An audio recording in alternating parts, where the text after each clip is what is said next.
আজ আমাদের পুরুলিয়ার লাস্ট দিন, আর লাস্ট দিনের থেকেও বলতে পারো জাস্ট 2-3 ঘন্টার আমরা অতিথি। তো আমাদের সমস্ত ঘোরাঘুরি কমপ্লিট হয়ে গেল, আর দেখতে দেখতে দুটো দিন যেন 2 মিনিটের মধ্যে চলে গেল। মানে মনেই হলো না যে 2 দিন আমরা পুরুলিয়াতে কাটিয়ে দিলাম। তো খুবই খারাপ লাগছে, আর এই খারাপ লাগাটা আমার কেন, তোমাদেরও অনেকের কম বেশি খারাপ লাগে, কারণ কোথাও ঘুরতে গেলে সেখান থেকে ফেরার সময় তো খুবই কষ্ট হয়। আর সেটা তোমরা সবাই ফিল করেছো, সেটা আমি জানি, কারণ সবাই কোথাও না কোথাও কম বেশি ঘুরতে গেছোই। তো অবশেষে আমরা ট্রেনেতে উঠবো, আর আমাদের রাতের ট্রেন ছিল।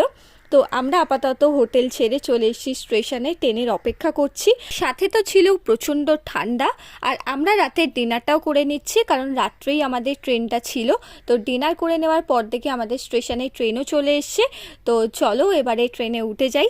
তো দেখা হচ্ছে তোমাদের সাথে আবার পরের অন্য কোনো ভিডিও নিয়ে। তো আজকের জন্য টাটা, বাই।